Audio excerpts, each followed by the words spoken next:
Hey YouTube people, I wanted to do an infertility update since I haven't done one in about a month or so. I had to stop my last treatment, so it was about a month until I could start again, and I've been waiting for my cycle to start, and of course it didn't start on its own. And they were saying, well, you know, give it a try, it might kick in on its own, you never know. But with my PCOS, of course it didn't, and they had to give me Provera to start my cycle again. And at least that works. You know, I know it doesn't work for everybody, but that worked and started my cycle. And then I did straight injectables, the gonadotropins, and I've been doing it for about 2 weeks now, and I did a low dose. They want to do low and slow with me this time since they did too much last time. They want to really try to stretch it out and see if they can isolate just one or two. So they're going really slow. I was on a really low dose of 37.5 for about a week, and it increased a little bit, and I have about 18 to 20 follicles on each side of each ovary, which is a lot. With people with PCOS, they usually have plenty of follicles, just they don't mature properly the way they should to ovulate. So at least I have plenty of follicles. It's just getting one or two to mature and not all of them at once. And with these injectables, like the nurse was telling me, I'm all or nothing, and either, you know, if they go low and slow, they don't really mature as well. Like no one or two have been developing, but if they go too fast, then you don't want all of them to mature, and you'll end up with like 5 or 8 kids, or who knows. And that is definitely not desirable or healthy, and not looking forward to trying to find 8 babysitters. So so far I had my appointment again this morning, and they're gonna bump up the dose a little bit more, and hopefully, cross our fingers. I know only to a certain extent. They can only control a little bit by giving me the medicine. There was about one, I think, that looked a little bit, was at about 10.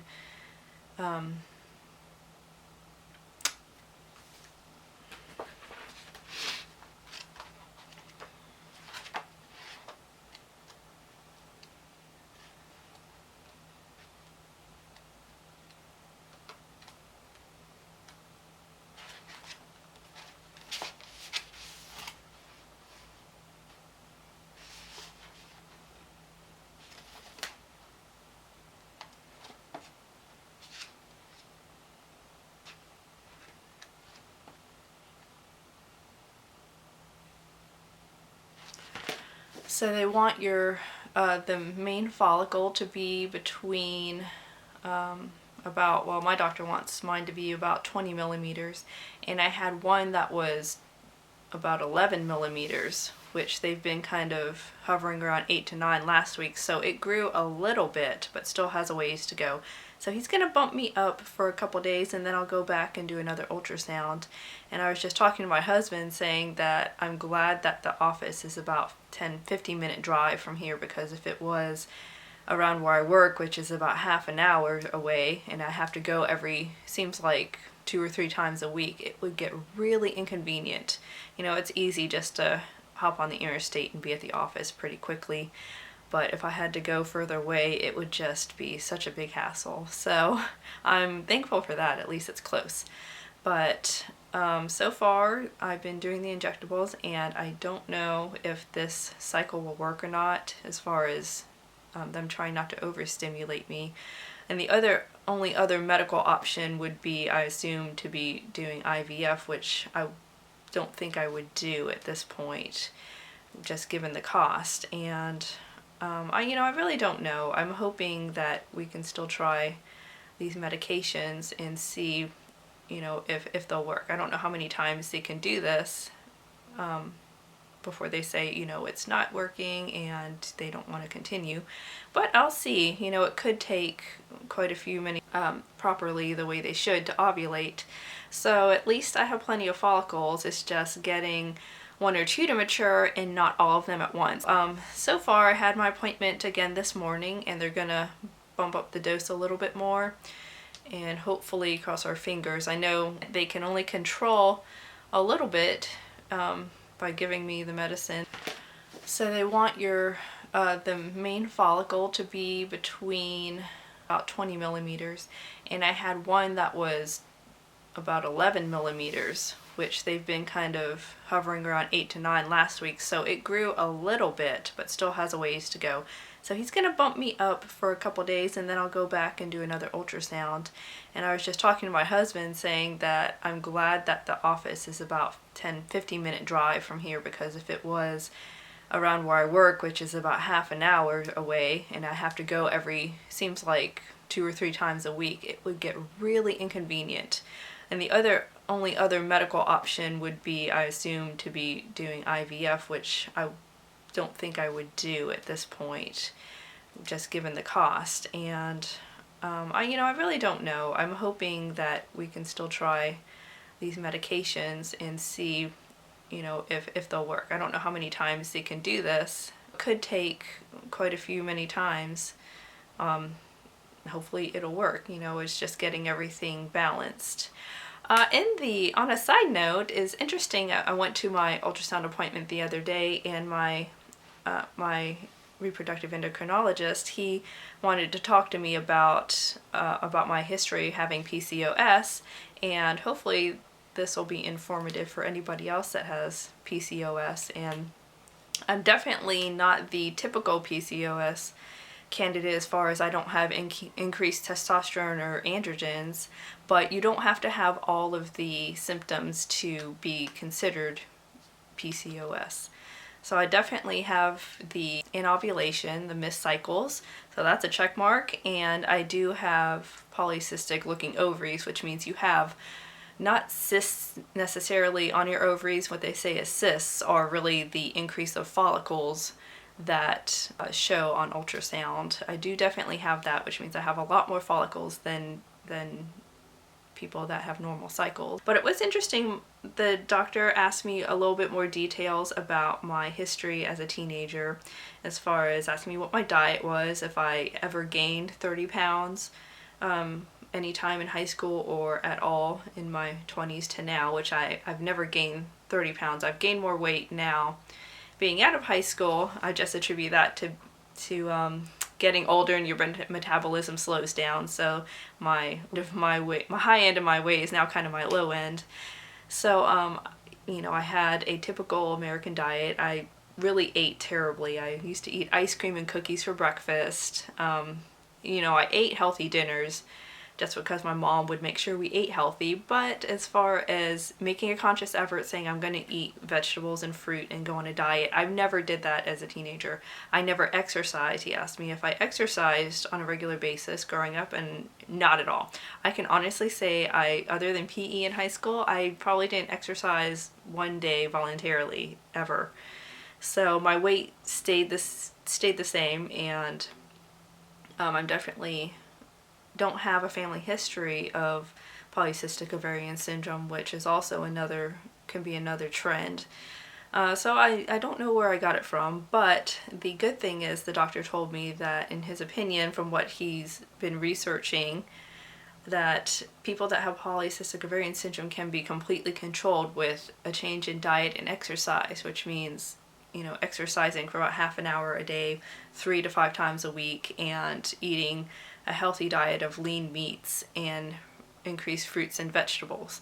And he also gave me a book that he wants his patients to read, which I thought was very interesting, because I took a lot of time to do my own research since I felt like I wasn't getting information from anybody about it, and so I decided to research myself. The book he gave me is called PCOS and Your Fertility by Colette Harris with Teresa Chong. It says, your guide to self-care, emotional well-being, and medical support. I had never actually read a book on polycystic ovarian syndrome, so when he gave me this book and he's going to recommend it for his other patients to read, I was very interested, and it was written in 2004, I believe. And I have to say, with anybody that is very confused about polycystic ovarian syndrome like I am and feel like you don't really understand it in all the medical jargon, this book had really put it in terms that anyone can understand, as far as they explain medically what usually goes on, what are typical symptoms, and it goes into details as far as how you can balance your body out naturally and also medically, depending on your situation and what you want to do. It gives a 7-day diet plan as far as how you should eat, and I really found that interesting because I have a very hard time planning meals and preparing them, and it just gets very daunting, especially the last couple weeks. I've been very lackluster in the planning department of food, and they talk about detoxing your life from chemicals and trying to eat organic as much as you can afford to, and if not organic, try to know where your vegetables come from and wash them very well. And they even have a portion of the book, therapies like aromatherapy, acupuncture, and different kinds of herbs that you can take. So it was very interesting, and I'm about halfway through the book now, and I have to say I really enjoy their stories in here and the way they explain things, and they have a really good reference section. So it really puts it into terms, and it even has a section on medical treatments for PCOS and the infertility and what drugs they actually give you and what those drugs do, depending on which ones they decide to put you on. And I really enjoyed that, just in case you don't get the information you're looking for from your doctor. This book really, I'm really thankful that he gave this book to me. But speaking of different treatments, I went for a massage the other day, and just to help calm my body, and I had a day off from work, so I said, well, I haven't had a massage, let me do that just to relax and de-stress. And then the next day we have a community acupuncture, a town over from us I've heard about. It goes by donations, and I went just to try it out. I've never had acupuncture before, and it was very interesting. I've heard that it doesn't hurt. Well, for me, it didn't not hurt. Definitely felt like little bee stings almost. Not as strong as a bee sting, but you know, sticking a needle in you, you're definitely, no matter how thin the needle is. And they put one in my forehead, about 5 across my stomach, and a couple on my foot and a couple on my wrists. So it was definitely interesting, and depending on what your history is and why you're there, they place them in different meridians on your body that's supposed to relieve tension. And for infertility, the acupuncturist recommended twice a week, and she said it could take anywhere from like 2 months to 6 months to regulate your hormones that way. And I've read conflicting things about if it works or not, so I don't know. My mom really enjoyed it. I have to say, when they stuck that in my foot, it really hurt the most, I guess, because your feet obviously is tender, and around my belly didn't hardly hurt at all because all of the, you know, extra tissue down there. So definitely, if you give it a try, let me know what you think. Honestly, I didn't feel any different afterwards. Some people say they feel less stressed out and they really feel like it helped, but on my honest opinion, I felt exactly the same afterwards, and I would go back. But I like the fact that it was a donation only, and you can pay however much that you feel you want, and it seemed to be a nice relaxing thing, so I might go back once a week or so, or every couple weeks. I don't know. It's hard to determine. If I was a little bit younger, I would like to try a more natural approach, but I feel like the natural approaches could take anywhere from 3 to 6 months to work, and I feel like I just don't have time. If it doesn't work, then I'll have to end up going to the infertility step anyways. But I can use these other supplemental treatments in addition to the infertility doctor, so I figure it can't hurt.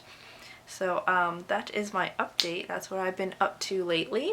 I will update you guys when I have something else to going on in my life, and I will see you guys later. Bye!